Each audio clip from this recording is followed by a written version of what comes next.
Voilà, nous sommes de retour. Président Nyakamenjo Norbert, est-ce que vous avez été satisfait de cet élément signé des soins de notre réalisateur Jean-Nic là?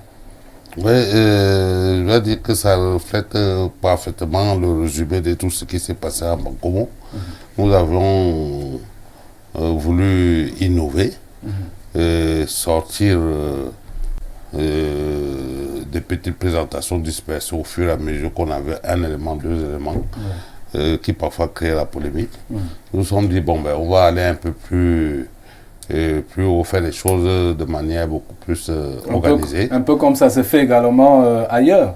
Voilà, vous savez, ce qui est bien, il faut s'arrimer. Ouais. Et nous nous sommes arrimés par rapport à cela, aux normes des grands pays internationaux en matière de football. Et puis, bon, ben, vous avez vu que c'était tout à fait agréable. Il y a même déjà certaines équipes qui sont en train de s'arrimer et qui projettent aussi faire la même chose. Ça voudrait dire qu'on ne s'est pas trompé. Et je profite de l'occasion pour dire encore félicitations aux enfants, ceux qui sont restés dans le club. Il y en a qui sont arrivés parce qu'ils nous font confiance.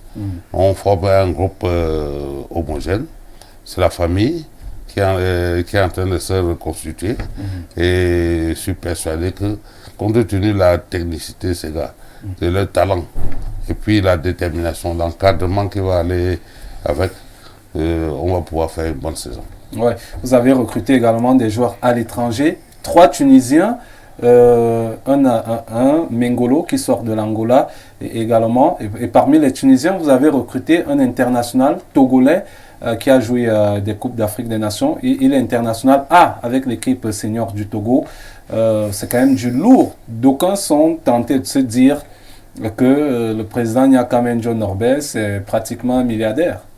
Non, vous savez, par rapport à ça, j'ai envie de dire, comme le font mes amis français, ils disent qu'ils n'ont pas le pétrole, mais ils ont les idées. Alors moi, je dirais également que je n'ai pas les milliards, mais j'ai les idées. C'est ça qui me permet d'avoir du carburant et d'avancer.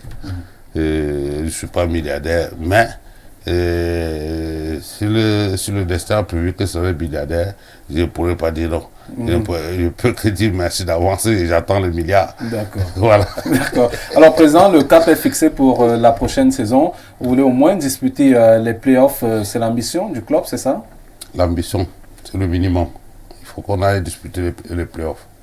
Et pourquoi pas être champion de Cameroun.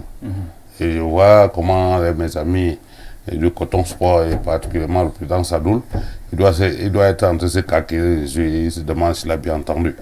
Et je suis en train de dire que nous avons les mêmes ambitions, on va essayer de bousculer la hiérarchie.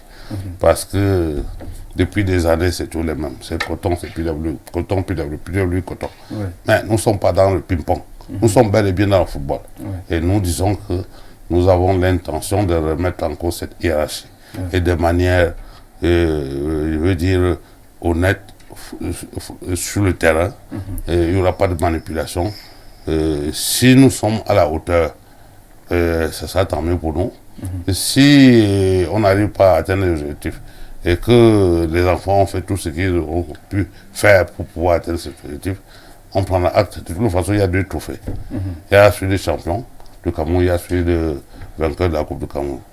Donc, ça donne encore 2 chances pour atteindre au moins nos objectifs.